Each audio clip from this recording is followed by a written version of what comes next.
Olá, meu nome é Jordano Azevedo, eu sou professor de Direito Empresarial na Faculdade Santo Agostinho de Sete Lagoas e gostaria de te convidar para a gente fazer uma reflexão sobre um instituto tão importante que é a recuperação de empresas, hoje regulamentado pela Lei 11.101 de 2005. Então, vem para cá, vamos fazer aqui uma reflexão sobre esse instituto. De início, eu quero pontuar, eu quero assinalar a importância da recuperação de empresas para a nossa economia.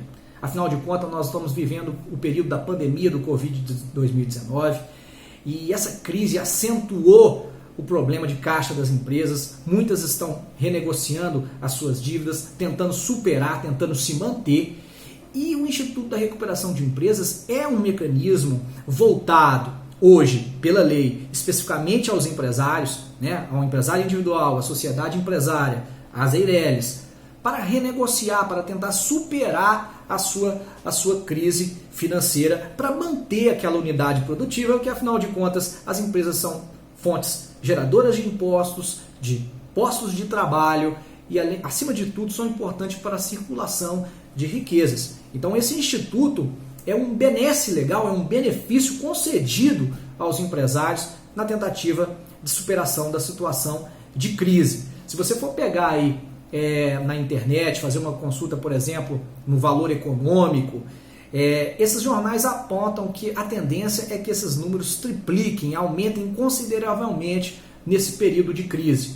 Especificamente ali, principalmente a partir do mês de outubro, onde ali, segundo esses veículos, as negociações estariam frustradas e muitos devedores não teriam outra alternativa senão a propositura da recuperação.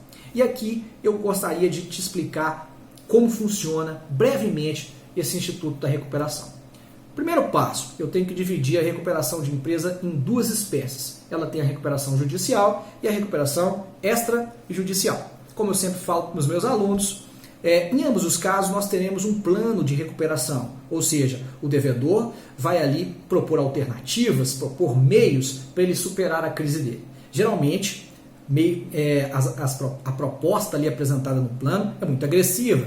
Muitas vezes o devedor apresenta propostas de desconto, ou seja, deságios de 60%, 70% para alguns tipos de credores, propõe ali períodos de carência, dilações de prazo para ele poder superar a crise. Mas existe uma infinidade de mecanismos hoje para o empresário apresentar para os credores para ele tentar solucionar a situação de crise. Okay?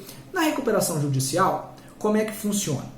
O devedor ele vai ingressar com pedido de recuperação judicial em juízo. Para isso, ele vai ter que comprovar os requisitos do artigo 48. Dentre eles, eu posso citar aqui o exercício efetivo e regular de uma atividade empresária por um período mínimo de 2 anos. Okay? E ali no artigo 48 vai ter outros requisitos. O juiz, então, vai analisar esses requisitos e, estando presentes os requisitos, o juiz vai deferir o processamento da recuperação judicial. A partir desse momento, inicia-se uma segunda fase, uma fase deliberativa, onde o devedor vai apresentar o plano de recuperação para que ele seja analisado pelos credores. Se tudo der certo, os credores, na maioria das vezes, vão participar de uma assembleia. Se tudo der certo, esse plano vai ser aprovado. O artigo 45 da lei, por exemplo, ele tem ali os quórums previstos para cada classe de credores, os credores quirografários, os credores com garantias reais, os credores trabalhistas.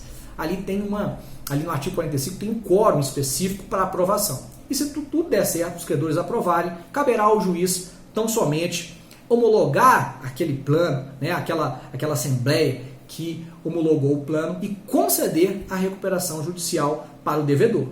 Com essa concessão, nós iniciaremos uma terceira fase, que é a fase de cumprimento. Afinal de contas, se o devedor disse no plano que ele ia pagar a dívida assim, assado, nessa terceira fase, após a concessão, o devedor terá a oportunidade ali de cumprir aquilo que ficou combinado no plano de recuperação. Ok?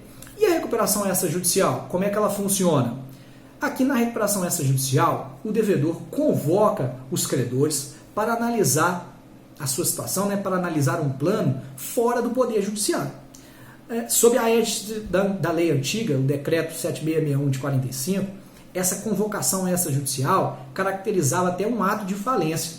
Um credor poderia pedir a falência do empresário que fez essa convocação extrajudicial. Porque a lei antiga, o pensamento antigo era de que essa iniciativa do devedor poderia ali ter alguma fraude, algum prejuízo para algum credor específico. Hoje em dia os valores mudaram. Hoje em dia há um incentivo para essa autocomposição. Então hoje é lícito e é viável que o devedor empresário convoque seus credores extrajudicialmente para discutir um plano. E aqui uma diferença importante. Os credores trabalhistas não estão sujeitos a essa recuperação extrajudicial. Na recuperação judicial é possível negociar, com certos limites, créditos trabalhistas. Na recuperação extrajudicial, aquela em que a análise do plano é feita fora do judiciário, não estão ali incluídos, por exemplo, os credores trabalhistas. Então o devedor vai ter que negociar as suas dívidas com outros tipos de credores. Pois bem, se ele conseguir essa renegociação com esses outros credores e ele conseguir a aprovação ali extrajudicialmente, o devedor poderá recorrer ao judiciário para homologar o plano que já foi o quê? Aprovado previamente. Agora, preste atenção, são duas as possibilidades que a gente tem nessa análise extrajudicial do plano pelos credores. Uma hipótese mais incomum, mais teórica, seria que todos os credores aprovassem. Se todos os credores aprovassem um plano ali extrajudicial, o devedor não teria necessidade de pedir a homologação do plano de recuperação dele, não. Se ele quisesse pedir a homologação, nessa hipótese mais remota, seria ali por mera cautela, por alguma formalidade que ele julgasse necessário. Olha, eu vou submeter ao judiciário, para o judiciário validar, homologar aquela transação, para dar mais formalidade. Isso é muito incomum e ele não precisaria ter esse gasto. Agora, se o devedor não conseguiu a aprovação de todo mundo, que é muito mais comum, ele conseguiu a aprovação só de parte e a recusa de outros credores. O artigo 163 da lei, ele vai dizer o seguinte: se o devedor conseguir a aprovação de mais de 3/5 dos credores, o número aí correspondente a mais de 60%, se ele conseguir essa aprovação desse número considerável, mais de 60%, ele pode, nesse caso não, ele deve pedir a recuperação extrajudicial para que o juiz homologue o plano. Com a homologação do plano, o plano vai valer não apenas para aqueles que aprovaram os 60%, os mais de 60%, como aqueles que recusaram. Então a recuperação extrajudicial muitas vezes vai ser necessária quando o devedor, por exemplo, conseguiu uma aprovação superior a um percentual de 60%, e ele pode pedir a homologação do plano para obrigar aqueles credores que não aprovaram a aceitar aquelas novas condições. É claro que esse papo aqui, meus queridos, é só um início de conversa. Tem muitas situações. O tema da recuperação judicial e extrajudicial é recheado de jurisprudência e, como eu disse, deve ser analisado com muita atenção, porque os profissionais que estão agora trabalhando, fazendo o curso de Direito, possivelmente vão encarar muitas recuperações judiciais na sua carreira profissional, seja na posição de advogado, na posição de promotor ou de juiz. Então, fique atento. Se você quiser saber um pouco mais de recuperação judicial, entre em contato comigo, me acompanhe nas redes sociais. Eu estou no Facebook, estou também no Instagram e no LinkedIn. Um abraço para todos.